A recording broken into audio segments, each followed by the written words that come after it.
Almost 3 हफ्ते बाद मैं कैमरा उठा रहा हूँ। मेरी लाइफ में there been a big change जिसके बारे में आगे आने वाले वीडियोस में बात करूँगा। आप लोगों को पता नहीं चल रहा होगा क्योंकि वीडियोस कंसिस्टेंटली अपलोड हो रहे हैं। मेरा जो अपलोड शेड्यूल है, I upload new video every Saturday morning. So if you haven't subscribe to the channel please subscribe yet. And तो क्या था कि जब मैंने अपना होम बाइंग एक्सपीरियंस के बारे में वीडियो डाला था, जब मैंने अपना होम टूर भी दिया था, रिसेंटली मैंने अपना घर एक परचेज़ किया है दुबई में। जिन लोगों ने वो वाला वीडियो नहीं देखा है उसका लिंक मैं डिस्क्रिप्शन में डाल दूंगा, वो लोग जाके चेकआउट कर सकते हैं। तो बहुत से लोगों का ये कमेंट आया था कि अच्छा ये आपने कैसे ख़रीदा, क्या प्रोसेस है, क्या कॉम्प्लेक्सिटीज़ हैं, कुछ हिडन फीस हैं या नहीं है। तो मैंने भी सोचा कि हाँ, I think I have not done a very good job in terms of giving the details of how you can purchase a house in Dubai, what are some of the complexities revolving around this process.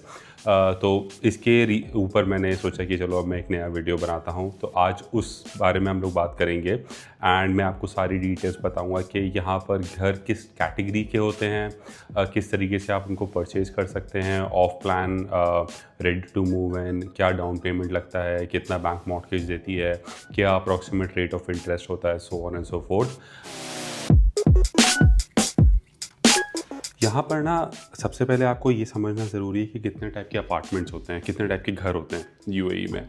तो यहाँ पर ना primarily 3 type के घर होते हैं। एक होता है अपार्टमेंट, दूसरा होता है टाउन हाउस, तीसरा होता है विला। इन तीनों के बारे में थोड़ा सा आपको एक्सप्लेन कर देता हूँ। अपार्टमेंट जैसे अपने इंडिया में होता है वैसे ही अपार्टमेंट्स है। एक मल्टी स्टोरी बिल्डिंग होगी, anywhere between 5 to 6 storey to let's say 200 stories. किसी भी टाइप की बिल्डिंग हो सकती है डिपेंडिंग अपॉन आप कहाँ पर घर लेना चाहते हो, कौन सा अपार्टमेंट आपको पसंद आया है, कौन से डेवलपर ने बनाया है एंड सो ऑन। तो ये तो हो गया नॉर्मल अपार्टमेंट का। एक फ्लोर पे शायद मल्टीपल घर भी हो सकते हैं, शायद एक घर भी हो सकता है, डिपेंडिंग अपॉन आप कितना लग्जरी प्रोजेक्ट में आप इन्वेस्ट कर रहे हो। दूसरा होता है टाउन हाउस। टाउन हाउस जैसे हमारे इंडिया में नहीं होता कि एक ज़मीन का प्लॉट होता है, उसके ऊपर लोग अपना घर बनाते हैं एंड सारे घर एक दूसरे से मिले हुए होते हैं, वो सेपरेटेड नहीं होते हैं। यहाँ पर बस छोटा सा फ़र्क ये होता है कि टाउन हाउस जनरली स्पीकिंग जो होते हैं उसमें वो अटैच तो होते हैं, बट यहाँ पर टाउन हाउस जो होते हैं वो एक डेवलपर बना के देता है। तो वो काफ़ी ज़्यादा एक यूनिफॉर्म हाउसिंग सोसाइटी टाइप की लगती है, जिसमें अगर आप रोड पे गाड़ी चला रहे हो तो आपको एक से घर दिखेंगे बहुत सारे, सब में अपना नंबर बड़ा होता है, सबका कलर सेम होता है, आगे से फसाड सेम होता है, वो बेसिकली सबका साइज़ सेम होता है, सारे घर एक जैसे लगते हैं, उनको बोलते हैं टाउन हाउस। तीसरा टाइप का जो घर है वो होता है विला। तो विला जैसे हमारे इंडिया में नहीं होता है कि हाँ बहुत बड़ा सा एक प्लॉट है, उसमें लोग अपना खुद का घर बनाते हैं। अगेन विला भी यहाँ पर 2-3 कैटेगरी के होते हैं। तो एक कैटेगरी यही है जिसमें एक बिल्डर विला आपको बना के देता है। उसमें अगेन टाउन हाउस की तरह ही होता है कि वो बड़ा प्लॉट साइज़ होता है टाउन हाउस के कंपैरिजन में। एक ये फ़र्क होता है, और दूसरा फ़र्क ये होता है कि जनरली वो डिटैच्ड होते हैं। व्हेन आई से डिटैच मतलब 2 घरों के बीच में थोड़ा सा स्पेस होता है, तो वो एक विला की कैटेगरी में आता है। एंड अगेन अगर वो बिल्डर बना के देता है तो वो थोड़े सेम टाइप के लगते हैं, वो मतलब उनका आगे से फसाड सेम होता है, कलर सेम होता है एंड सो ऑन। एंड अगर आप खुद से बनाते हो तो फिर again you have the liberty of making however you want. But वो जो प्रोजेक्ट्स होते हैं वो काफ़ी ज़्यादा लग्जरी एंड पे आते हैं। आई थिंक वो जो घर होंगे वो 10-12 मिलियन से तो मे बी स्टार्ट होते होंगे। तो अभी हम उनके बारे में बात नहीं करते हैं, अभी हम उन घरों के बारे में बात करते हैं जो मेरे लेवल के हैं। तो I think we'll only talk about a regular apartment, villa and a town house. So before purchasing property हमको ये डिसीजन लेना था कि हम 2 पर्पज़ के लिए घर खरीद सकते हैं। या तो एक ऐसा पर्पज़ है जिसमें हम खुद मूव हो सकें, जो हम अपने लिए घर खरीदें, जिसमें हम अपने आप को एक लॉन्ग टर्म देखते हों जिस टाइप के घर में। दूसरा ऑप्शन हमारे पास ये था कि हम कोई एक ऐसा घर खरीदें जो हमारे लिए कैश काउ बन जाए, जिससे हमको एक अच्छा रिटर्न मिलता रहे ऑन आवर इन्वेस्टमेंट। हमारे पास थोड़ा सा कैश रखा हुआ था बैंक में, तो we already had our budget in mind कि हमको इतने तक का ही घर खरीदना है। सबसे पहले हम लोगों ने ऑफ कोर्स यही सोचा कि हम अपने लिए कोई घर खरीदते हैं। I started doing market research. अब मार्केट रिसर्च कैसे करते हैं यहाँ पर? सो मार्केट रिसर्च का यहाँ पर 2 तरीके हैं, एक्चुअली एक ही तरीका है, which is property finder and Bayut. ये दो ऐसे ऐप्स हैं जैसे हमारे इंडिया में 99 एकर्स है, मकान है, मैजिक ब्रिक्स हैं, इस टाइप के जो ऐप्स हैं। इसी तरीके से यहाँ पर एक है प्रॉपर्टी फाइंडर और बेयूथ। इनके थ्रू आप अपनी प्रॉपर्टी देख सकते हैं, अलग अलग फ़िल्टर लगा सकते हैं, अलग अलग एरिया में अलग अलग प्रॉपर्टी देख सकते हैं। ये भी देख सकते हैं कि कौन सी property ready to move in है, कौन सी प्रॉपर्टी ऐसी है जो अभी अंडर कंस्ट्रक्शन है। तो आप ये सारे फ़िल्टर्स लगा के चेकआउट कर सकते हैं, उनके प्राइस आ जाते हैं। यहाँ पर जनरली जो प्राइस वेबसाइट पे लिखा होता है, इन मोस्ट केसेस वही प्राइस एक्चुअल भी होता है। तो you get a very good idea of how much an apartment और a house is going to cost. तो अगेन इस तरीके से मैंने अपनी मार्केट रिसर्च शुरू की based on the budget of course.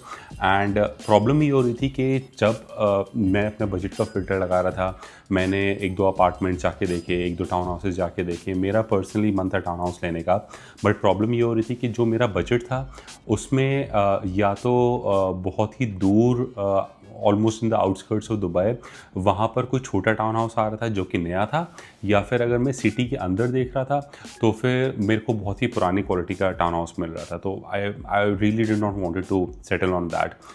दूसरा अपार्टमेंट भी मैंने देखे, बट अपार्टमेंट भी मेरे को कोई ऐसा दिखा नहीं जो मेरे को बहुत ही ज़्यादा पसंद आया। तो फिर that led me to the second option. मुझे लगा कि यार instead of having the money sitting in the bank account, क्योंकि यहाँ पर इंटरेस्ट रेट भी बहुत अच्छा नहीं मिलता है, तो फिर मैंने सोचा कि चलो ठीक है, अभी मैं कोई इन्वेस्टमेंट प्रॉपर्टी खरीदता हूँ जिसके थ्रू मैं इतना कॉपस बना सकूँगा आगे, जिससे मैं अपने लिए कोई घर खरीद सकूँ। So I started my search again afresh, जिसमें मैंने ये देखा कि अच्छा चलो, अगर मेरा कोई पर्टिकुलर बजट है तो कौन से ऐसे एरियाज़ हैं जो थोड़ा हाई रेंट यील्डिंग एरियाज़ हैं। तो वहाँ पर मेरे को दिखा अर्जान का एरिया, एंड वहाँ पर एक नई प्रॉपर्टी बनी हुई थी जिसका नाम था लेगेसी बाय सनराइज़। बहुत से लोगों ने वीडियो जो पुराना देखा उनको उसमें उनको पता चला भी है इसके बारे में। एंड वहाँ पर then I came in touch with the broker and I found a good 2 bedroom apartment, जो कि फिर मैंने परचेज़ कर लिया। उसकी डिटेल मैंने ऑलरेडी पिछले वाले वीडियो में दी है, तो मैं ऑलरेडी उसके बारे में ज़्यादा नहीं बताऊंगा। हाँ, मैंने कितना का वो घर ख़रीदा, क्या हिडन कॉस्ट थी, वो सब चीज़ें मैं अभी आगे आपको वीडियो में बताता हूँ। सो यहाँ पर ना दो टाइप के घर होते हैं, एक रेडी टू मूव इन और दूसरा अंडर कंस्ट्रक्शन। मैंने particularly ready to move in apartment में इन्वेस्ट किया है, क्योंकि of course I wanted the rent to start flowing in as soon as possible. ठीक है, तो फिर उसमें क्या था कि यहाँ पर जो ready to move in property का परचेज़ का प्रोसेस है वो मैं आपको डिटेल में बताता हूँ। सो यहाँ पर ना आपको 80% of the amount of the house वो आपको बैंक मॉर्गेज पे दे देता है। 20% is something that you have to put out of your own pocket. तो फॉर एग्जांपल, अगर आपने 1 मिलियन का घर खरीदा है तो आपके बैंक अकाउंट में 200K तो होना ही चाहिए एज ए डाउन पेमेंट।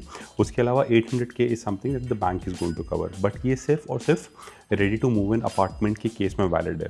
ठीक है, तो यहाँ पर जो ओवरऑल प्रोसेस है घर खरीदने का, वो पहले ये होता है कि सबसे पहले आपको अप्लाई करना होता है for something called a pre approval. तो आप बैंक के पास जाते हो, वहाँ पर अपने डॉक्यूमेंट्स वगैरह सबमिट करते हो जो भी उनको चाहिए होते हैं, वो आपको एक प्री अप्रूवल देते हैं। आपके डॉक्यूमेंट्स लगते हैं जैसे बैंक स्टेटमेंट, आपकी क्या सैलरी है, salary slip and so on. तो उसके बेसिस पे वो आपको एक प्री अप्रूवल देते हैं। वो प्री अप्रूवल मोरलेस ये बताता है सामने वाले को कि हाँ, ये बंदा हमारे पास आया था, इस बैंक के पास आया था, और इस बैंक ने इस बंदे की प्रोफाइल को असेस किया है, और हाँ, हम इस बंदे को इतने अमाउंट तक का लोन दे सकते हैं। तो फॉर एग्जांपल, अगर आपको 1 मिलियन का घर खरीदना है, आपको 800,000 का लोन चाहिए, तो वो आपको मिनिमम 800,000 का प्री अप्रूवल दिखाना होगा बैंक से। वो प्री अप्रूवल इसलिए ज़रूरी है क्योंकि यहाँ पर क्या होता है, काफ़ी सारे रियल्टर्स ऐसे हैं, काफ़ी सारे सेलर्स ऐसे हैं जो ऐसे लोगों को एंटरटेन नहीं करते जिनके पास प्री अप्रूवल नहीं, क्योंकि उनको ऐसा लगता है कि ये लोग विंडो शॉपिंग के लिए आए हैं। तो try to get a pre approval which is the maximum that the bank is able to give you. क्योंकि उससे क्या फ़ायदा होता है कि अगर आपको कोई उससे कम अमाउंट की भी प्रॉपर्टी पसंद आती है तो वो प्री अप्रूवल उसमें काम आ जाएगा, लेकिन अगर आपको कोई ज़्यादा अमाउंट की प्रॉपर्टी पसंद आती है तो प्री अप्रूवल वहाँ पर काम नहीं आएगा।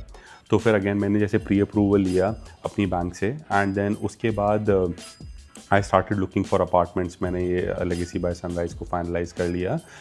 इसके बाद प्रोसेस शुरू होता है घर खरीदने का। तो उसमें क्या होता है कि अगेन दो तरीके होते हैं, या तो आप सारा अमाउंट अपनी बैंक में सबमिट कर दो which is the 20% of the amount of the house, as well as the other fees. Other fees क्या होती है, एक 4% DLD होता है यहाँ पर, जैसे हमारे इंडिया में रजिस्ट्रेशन चार्जेस होते हैं वैसे यहाँ पर दुबई लैंड डिपार्टमेंट चार्जेस होते हैं, जिस कॉल्ड DLD। ये दुबई का प्रोसेस है ना। आई थिंक अबू धाबी का भी सिमिलर ही होगा, बट अभी फ़िलहाल दुबई का मैं आपको बताता हूँ क्योंकि मैंने दुबई में घर खरीदा है। तो ये 4% DLD भी आपको अपनी पॉकेट से पे करना होता है, plus 2% brokerage which is the amount that you पे टू द एजेंट। तो ये 2 अमाउंट एक्स्ट्रा होती हैं जो आपको पे करनी होती है। इसके अलावा एक छोटी सी फीस और होती है, कुछ आई थिंक 4200 के आसपास होती है, वो किसी दूसरी चीज़ से रिलेटेड होती है, मुझे एग्जैक्टली नहीं याद है। बट ये प्राइमरीली 3 चीज़ें ही होती हैं जो दुबई में अगर आपको घर खरीदना है उससे रिलेटेड होती हैं। इससे ज़्यादा कोई ऐसा हिडन फीस नहीं होती है यहाँ पर जो लोग कहते हैं। तो ये 3 फीस थी जिसके बारे में आपको बताना चाहता था। तो उसमें प्रोसेस ये होता है कि सारी फीस आप उठा के अपने बैंक में जमा कर दो जहाँ से भी आप लोन ले रहे हो। तो बैंक क्या होता है, फाइनल डिस्बर्समेंट के टाइम पे वो एक चेक बनाता है जिसमें पूरा अमाउंट का चेक होता है, which is 100% of the value of the house.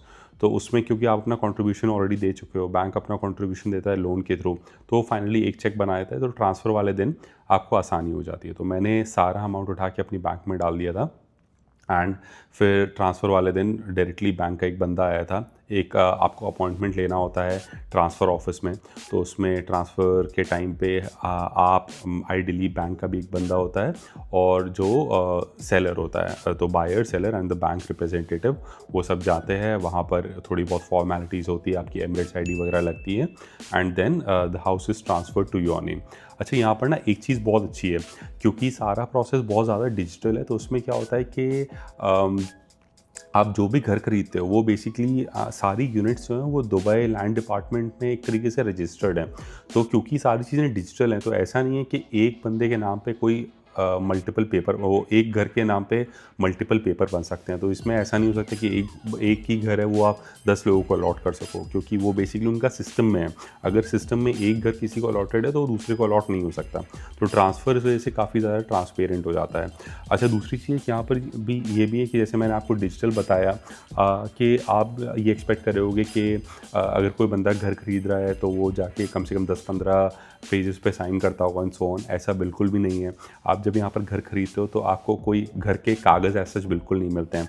Everything is digital. जो आपका एक सिग्नेचर होता है, सॉरी सिग्नेचर नहीं होता, एक आपका फिंगरप्रिंट का इंप्रेशन होता है जो ट्रांसफ़र ऑफिस में लगता है, जो आपकी एमिरेट्स ID से मैच होना चाहिए। तो उसके ही बेसिस पे आपके नाम पे ट्रांसफ़र हो जाता है घर। There is no piece of paper that you receive as an official document. Of course there is one title deed document जिसको हमारे यहाँ फॉर एग्जांपल रजिस्ट्री कहते हैं, उसके इक्विवेलेंट है। वो एक सिंगल पेपर होता है, सिंगल पेजर डॉक्यूमेंट होता है, बट वो भी डिजिटल होता है। वो बेसिकली आप ये DLD की वेबसाइट से आप उसकी जितनी भी कॉपी चाह के डाउनलोड कर सकते हो। So there is no original paper asset जो आपको कोई संभाल के रखना होता है, क्योंकि एवरीथिंग इज़ डिजिटल। अच्छा, दूसरा यहाँ पर जो ऑप्शन होता है ना, वो होता है अंडर कंस्ट्रक्शन प्रॉपर्टी का। जो अंडर कंस्ट्रक्शन प्रॉपर्टी है उसके जो पेमेंट टर्म्स है वो डेवलपर डिसाइड करता है। तो अपने अलग अलग ऑफर्स देता है, 60-40, 40-60, 80-20 एंड सो ऑन।